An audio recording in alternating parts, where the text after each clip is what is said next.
How's it going, everyone? Welcome back to the video, and this is going to be one of the sort of top tips, pro tips, helpful hints, stuff what I do, those little videos that sort of show people how I do things. This video is all about quarantine.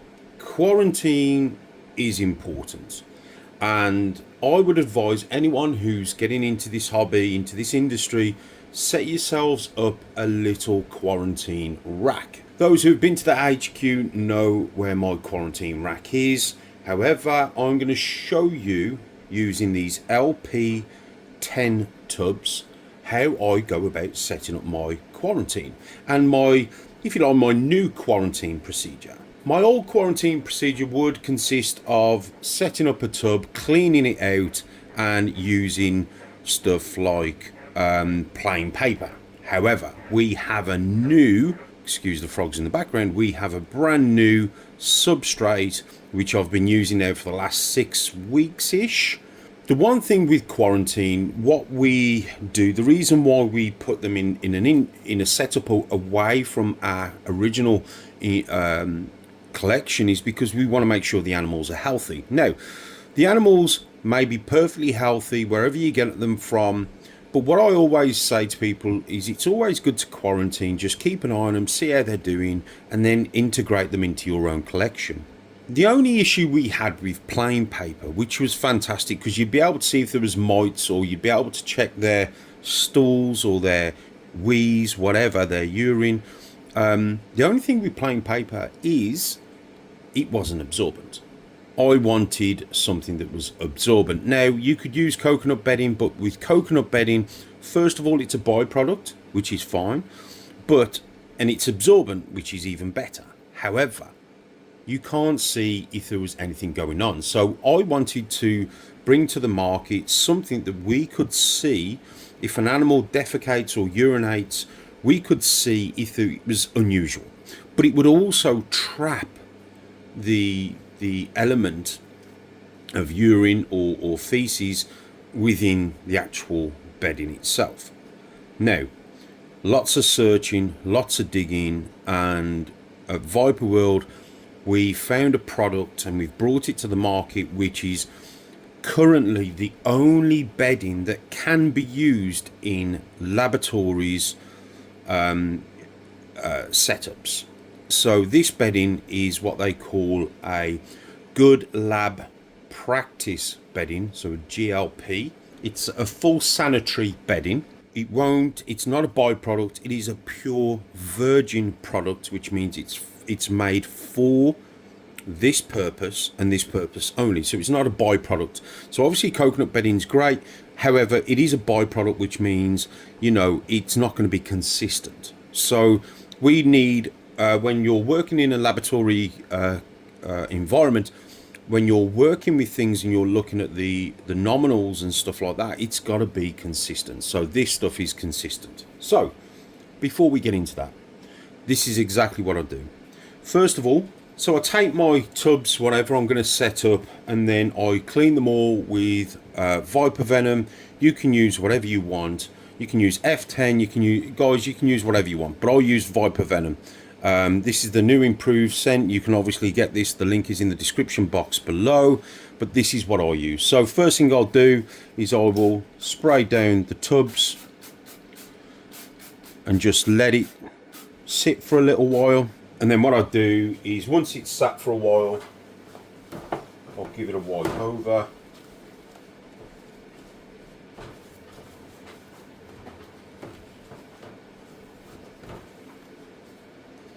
Wiping around all the sides like so.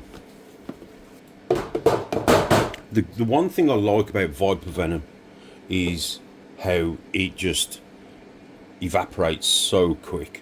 So by the time, you can see that there, can you just make that out? That's evaporating. That's what I love about it. So by the time I've done this one, these will be ready to go. So as you can see, this one's dry and ready to go.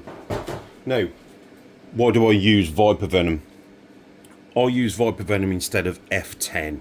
F10 is a brand name. Okay, that's first and foremost. And there's different types of F10 depending on what you need. Okay, so if you're treating a respiratory, you need the respiratory F10, not just plain F10. You need the respiratory F10.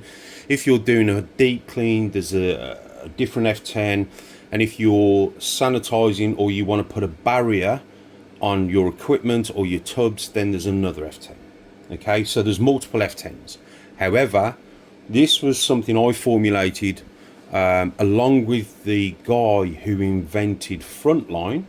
I wanted something that could do all of that all in one. This here kills 99.9% bacteria. It helps with any breathing issues. Okay, so I wouldn't use F10 in a fogger. Some people do, some people don't. That's something that we used to do back in the day, but I find it's, you know, if you've got a respiratory issue with your snakes, you need to go to the vets and speak to the vets. They need to swab it and test what type of bacteria it is or what type of virus, and then treat it with the antibiotics accordingly. There are like universal antibiotics out there, like Baytril, Fortran. However, that will treat a broad spectrum of bacterias, but you need to know what virus you've got, so on and so forth. So what this does, when we say helps with breathing, when you use this, the chemical that's in this, which helps, it's almost like, you know, when you have like a sweet or when you've got a cold, it helps clears your nasal airways. It's very similar to that. So it evaporates quickly, as you saw. Again, this eliminates red mite eggs and kills fruit fly eggs, reduces stress, and also prevents bacteria growth. So not only does it kill bacteria, but it also helps stop the growth. So what this actually does, it puts a barrier. Okay, so when we've cleaned it and wiped it, it's actually killing the bacteria, but what it'll also do is leave a barrier in place. So once you've cleaned it, like I've just showed you, it'll also leave a barrier, which means any bacteria that falls on it, it will kill it straight off. So this does multiple things that F10, that you need different F10 products for, basically. So that's why I formulated that, and I've been using it ever since, and I love it. Obviously, it's got a fantastic smell, jungle fresh. It smells fresh and clean. So a little promotion on that, but guys, if you haven't tried it, try it. Let's look at now how we're going to set up the tubs. So the first thing I do is I don't give them ceramic water bowls. Everything is plastic. And why do we use plastic? Well, simple. First of all, it's easily cleaned. You can put these are from LP, these are cup holders. You can get these, again, links in the description box below, but these are, I normally put them through the dishwasher, or again, I use Viper Venom to clean them. So what we'll do, we'll set up our cup holders like that, and just want to go over the actual the actual deli cups themselves from LP. These are actually designed for the LP tubs and for the holders. These are not just some sort of generic deli cups. These actually fit. I don't know if you can see, there's a lip, and that lip then is designed to sit that nice and snug. So basically, once that's in, like so, it does struggle to fall out. I know I'm going to try and hold it like that. There you go. So it holds it nice and snug. Okay. So those go in like that. Time for the new bedding. So guys, I want to introduce you to Viper Dry. Viper Dry, like I said, is a full virgin product, not a byproduct. It's made exactly for this reason.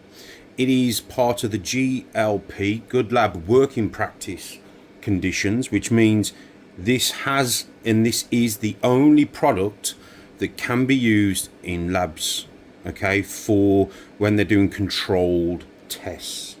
Now, I'm going to show you a little bit of this up close if I can. So this stuff is consistent.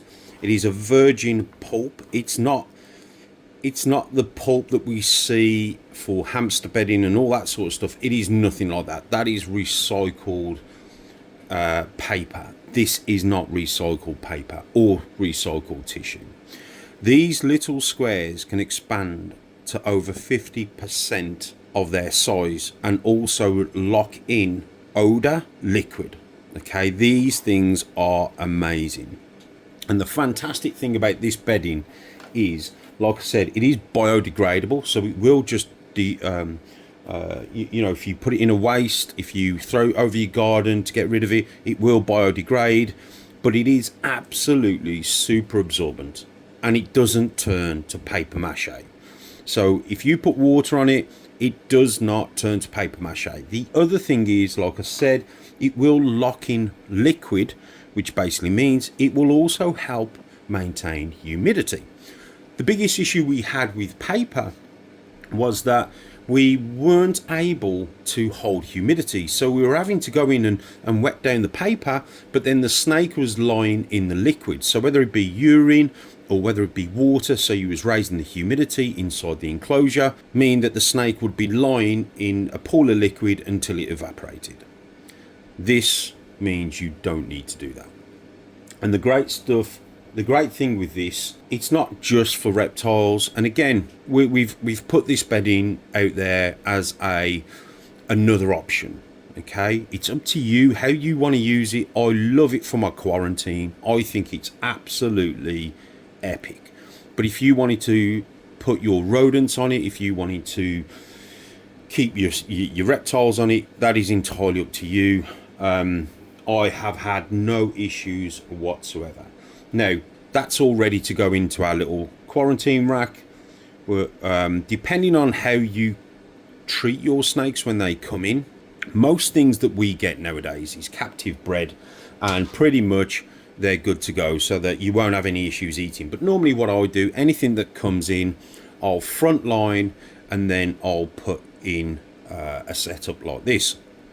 The good thing with this is, if you frontline your animals or you get mites or the animal's got mites, whatever, you can see where the mites are. So again, it's absolutely perfect. If the animal wheezes or poos or defecates, urinates, whatever you want to call it, then again, you're going to see, normally they'll wee and poo at the back.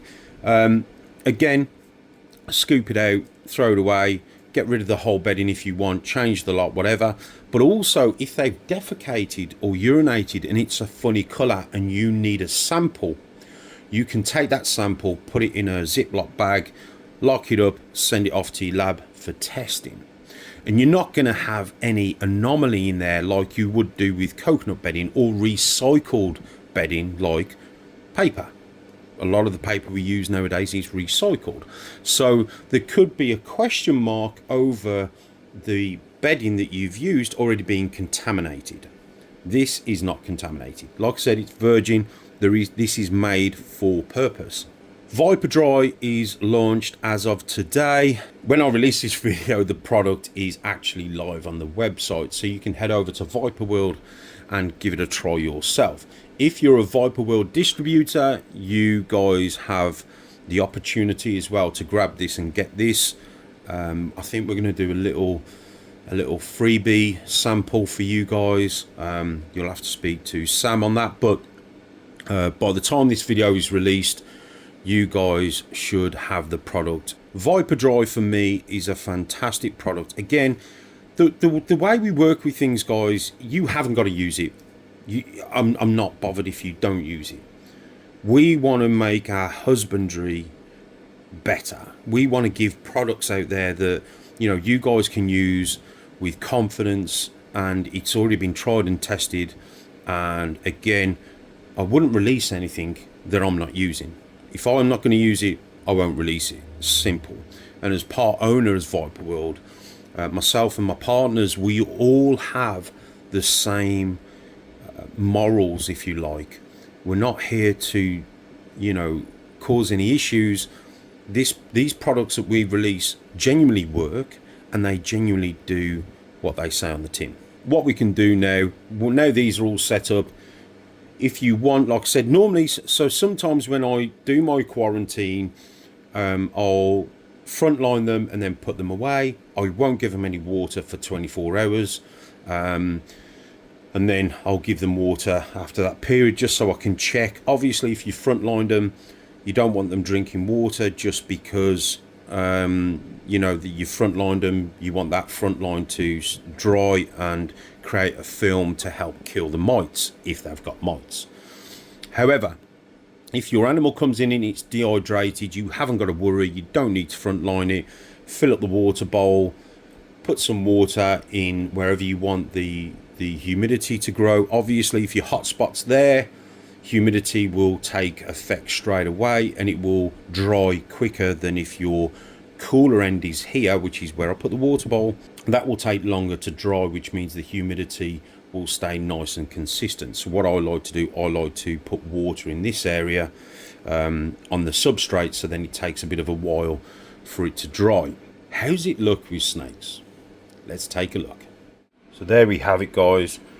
Basically just giving you a quick demonstration with some snakies in there, how this stuff works. I absolutely love it. Like I said, I've been using it now for quarantining my animals, anything that's come in, and I really do enjoy it. Guys, let me know what you think. Let me know in the comments. Is it something that you like, something you consider?